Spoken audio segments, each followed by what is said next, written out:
202 kilo ગાંજો ઝડપાયા હોવાના સમાચાર હાલમાં સામે આવી રહ્યા છે। પૂરી અમદાવાદ ટ્રેનમાંથી 202 કિલો ગાંજા સાથે 4ને ઝડપી લેવાયા। સુરત રેલવે પોલીસે 20,20,000નો મુદ્દામાલ જપ્ત કર્યો।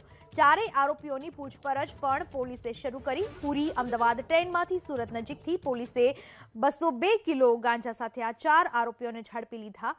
સુરત રેલવે એલસીબી અને એસઓજીને કેટલાક શખ્સો ગાંજો લઈને નીકળતા હોવાની માહિતી મળતા વોચ ગોઠવી હતી। આ સમય ટ્રેન પહોંચતા જ પોલીસે ચેકિંગ કરતા આ ચારેય ઝડપાયા। આ વિશે વધુ માહિતી આપવા આપણી સાથે જોડાઈ ચૂક્યા છે અમારા સંવાદદાતા ધનરાજ બાગલે। ધનરાજ, કોણ છે આ ચારેય આરોપીઓ? કેટલા સમયથી ગાંજાની હેરાફેરી કરતા હતા? ક્યાંથી લેતા હતા? કોને વેચતા હતા? શું માહિતી સામે આવી? જી, ઝડપાયેલા ચારેય આરોપી છે એ ઓડિશાના વતની છે। ઓડિશાના ગંજામ જિલ્લામાંથી આ ગાંજો લાવીને સુરત સહિત અમદાવાદ વિસ્તારમાં તેઓ લઈ આવતા હોય છે। જો કે આ બાબતને લઈને રેલવે પોલીસ સતર્ક હતી। જે પ્રમાણે ઓખા અને પૂરી અમદાવાદ ટ્રેનમાં જે પ્રમાણે આ ગાંજાનો જથ્થો છે એ અવારનવાર લાવવામાં આવતો હોય છે, ત્યારે પોલીસે આ ટ્રેન ઉપર નજર રાખી હતી અને 202 કિલો ગાંજા સાથે 4 આરોપીઓની ધરપકડ કરી છે।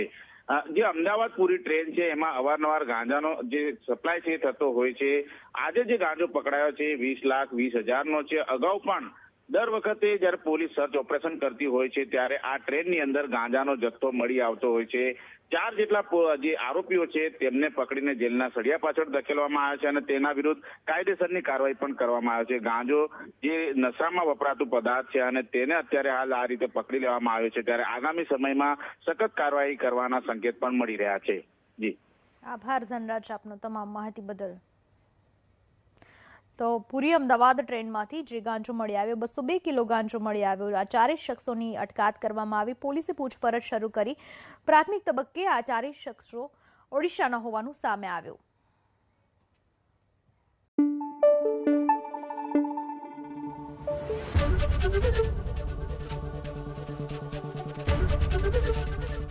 એબીપી અસ્મિતા, ગુજરાતની અસ્મિતા।